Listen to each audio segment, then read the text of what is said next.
कहीं आपको डरा ना दे कपालिक साधुओं की रहस्यमयी दुनिया की तस्वीरें। जी हाँ, हमारा देश रहस्यों से भरा हुआ है और इस सीरीज में आज हम आपको बताएंगे कपालिक साधुओं की रहस्यमयी दुनिया के बारे में। लेकिन उससे पहले आप हमारे चैनल को सब्सक्राइब जरूर कर लें, क्योंकि रहस्यों की सीरीज में हम रोजाना आपके लिए रहस्यों से भरी हुई वीडियो लाते हैं और ऐसे रहस्यों से आपको रूबरू कराते हैं जिससे ना तो आप कभी परिचित रहे होंगे और ना ही आपके ख्यालों में ऐसे रहस्य आए होंगे जो कि आज हम बता रहे हैं, जिनकी तस्वीर आप देख रहे हैं। वैसे ईश्वर की साधना और मुक्ति पाने के लिए लोग क्या क्या नहीं करते, इसका एक बड़ा उदाहरण है कपालिक साधु। आम आदमी अगर कपालिक साधु की दिनचर्या और भक्ति के तरीकों को देख ले तो शायद कई दिनों तक खाना पीना ही छोड़ दे, क्योंकि इनकी भक्ति और रहन सहन का तरीका आम इंसानों से कहीं भी मेल नहीं खाता।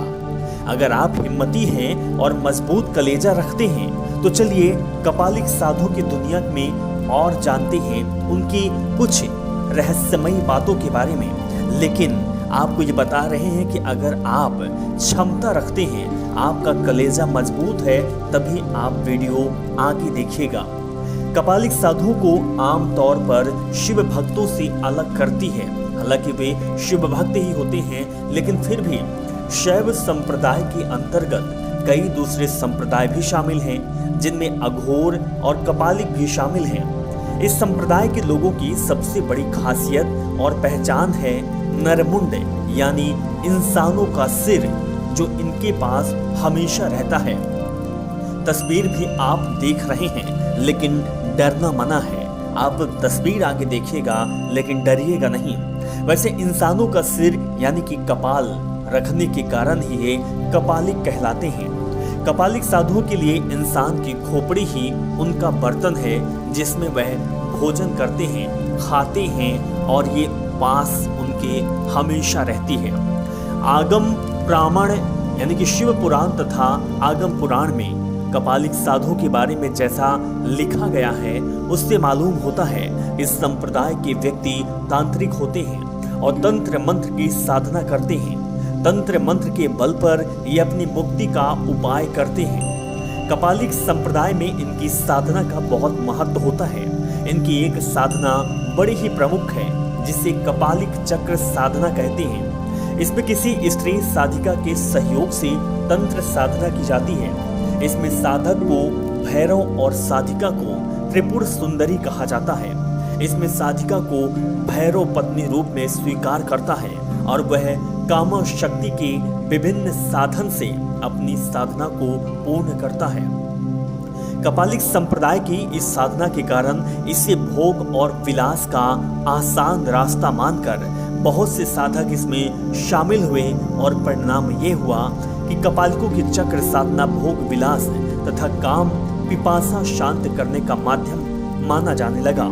इस कारण ये लोग कपालिक साधुओं को नफरत भरी निगाहों से देखने लगे। कपालिक साधुओं की साधना और अनैतिक आचरण का आदि शंकराचार्य ने काफी विरोध किया था। इसके बाद इस संप्रदाय के वास्तविक साधक नेपाल और तिब्बत के अलग अलग क्षेत्रों में जाकर साधना करने लगे।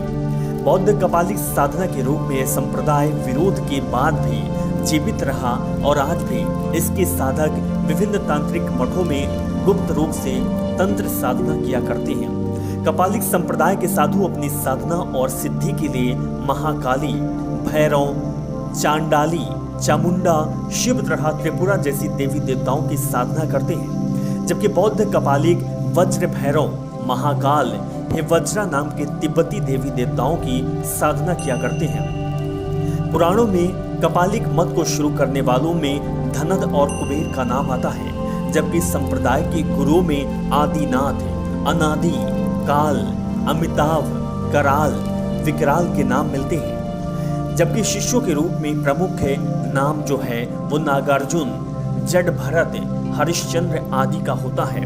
तो हम आपको बताए हैं कि आखिर जो कपालिक साधु होते हैं उनकी जो साधना होती है इतनी डरावनी और विचित्र क्यों होती है। और सबसे बड़ी बात है कि अब लोगों का जो कहना है कि वो कपालिक साधु के इस भ्रम से पर्दा उठ गया है।